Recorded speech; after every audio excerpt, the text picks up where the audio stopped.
بسم اللہ کی برکت کا واقعہ۔ کہا جاتا ہے کہ کسی علاقے میں قحط سالی پیدا ہو گئی۔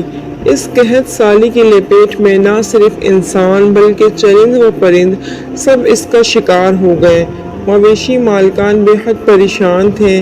اس دوران ایک مسجد کے مولوی نے جمعے کے خطبے میں نہایت یقین کے ساتھ یہ بات بتائی کہ اللہ کا نام لے کر یعنی بسم اللہ پڑھ کر دریا کو حکم دیا جائے تو وہ بھی نافرمانی نہیں کرتا۔ خطبہ سننے والوں میں ایک چرواہا بھی موجود تھا۔ مولوی کی یہ بات اس کے دل میں اتر گئی اور اس بات پر اس کا یقین کامل ہو گیا۔ اس نے واپس آ کر اپنی بکریاں کھولی اور سیدھا دریا پر چلا گیا۔ اونچی آواز سے بسم اللہ الرحمن الرحیم پڑھا اور دریا کو کہا وہ اپنی بکریاں چروانے کے لیے دوسرے پار جانا چاہتا ہے اور اسے کہا کہ مجھے اپنے اوپر سے گزرنے دے۔ یہ کہہ کر اس نے اپنی بکریوں کو لیا اور دریا پر چلتا ہوا دریا پار کر گیا۔ دریا کے دوسرے طرف کا علاقہ گھاس سے بھرا پڑا ہوا تھا۔ درختوں کے پتے بھی سلامت تھے کیونکہ کسی کو یہاں تک آنے کی رسائی نہیں تھی۔ اس نے خوب اچھی طرح اپنی بکریوں کو سیر کروایا اور واپس لوٹ آیا۔ پھر یہ اس کا معمول بن گیا کہ وہ بکریاں پار چھوڑ کر واپس آ جاتا اور شام کو جا کر بکریاں واپس لے آتا۔ اس کی بکریوں کا وزن دگنا چگنا ہو گیا۔ لوگ چونک گئے اور اس سے پوچھا کہ وہ اپنی بکریوں کو کیا کھلاتا ہے۔ وہ سیدھا سادہ اور صاف دل نوجوان تھا۔ اس نے صاف صاف بات بتا دی کہ جناب میں تو بسم اللہ الرحمن الرحیم پڑھ کر دریا پر چل کر اپنی بکریاں دوسری طرف چروانے لے جاتا ہوں۔ یہ بات سب نے سنی مگر کسی نے اس چرواہے کی بات پر یقین نہیں کیا کیونکہ یہ ناقابل یقین بات تھی۔ مگر بات ہوتے ہوتے مولوی صاحب کے پاس پہنچ گئی۔ مولوی صاحب نے اس چرواہے کو بلایا اور سارا ماجرا پوچھا۔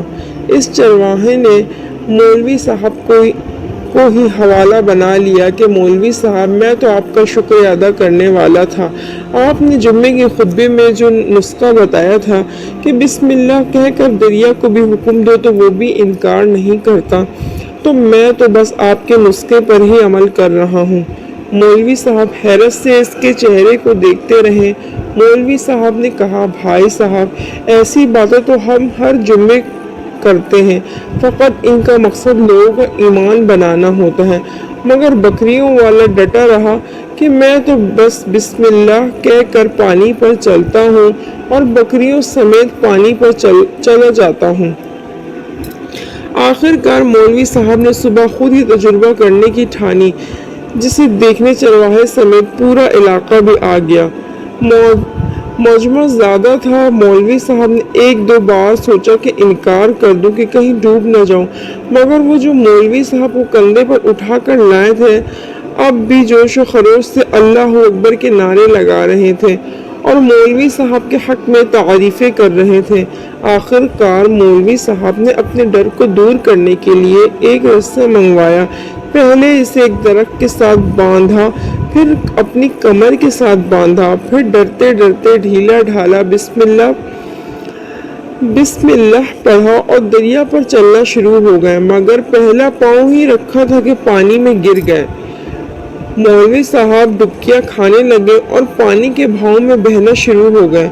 لوگوں نے کھینچ کھینچ کر باہر نکالا۔ مولوی صاحب کی اس حرکت نے چرواہے کو پریشان کر دیا کہ مولوی صاحب کی بسم اللہ کو یہ کیا ہو گیا ہے، کیونکہ اس کا یہ روز کا معمول تھا۔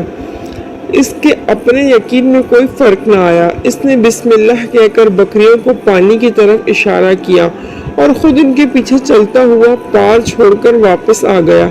لوگ اسے ولی اللہ سمجھ رہے تھے اور اس کے حق میں نعرے لگا رہے تھے، مگر وہ سب سے بے نیاز سیدھا سادہ انسان تھا۔ وہ مولوی صاحب کے پاس پہنچا اور کہا مولوی صاحب میں آپ کی بسم اللہ کی تعریف سے کافی پریشان تھا، مگر پانی پر چلتے ہوئے مجھے آپ کی بسم اللہ کی بیماری کا پتہ چل گیا۔ اس چرواہے نے درخت سے بندھی رسی کی طرف اشارہ کیا اور کہا مولوی صاحب یہ آپ کی بسم اللہ کی بیماری آپ کی بسم اللہ کی برکت کو یہ رسہ کھا گیا۔ آپ کو اللہ اور بسم اللہ سے زیادہ اس رسی پر بھروسہ تھا، لہٰذا اللہ نے بھی آپ کو رسی کے حوالے کر دیا۔ پھر کہنے لگا، مولوی صاحب آپ بھی کمال کرتے ہو، میں نے آپ کے منہ سے سنا اور یقین کر لیا، اور میرے اللہ نے میرے یقین کی لاج رکھ لی، مگر آپ نے اللہ کا کلام سنا مگر یقین نہیں کیا، لہٰذا آپ کو اللہ نے رسوا کر دیا۔ محترم عزیز دوستو، یہی کچھ حال ہمارا ہے، ہماری نمازوں اور دعاؤں کا حال بھی یقین سے خالی ہے۔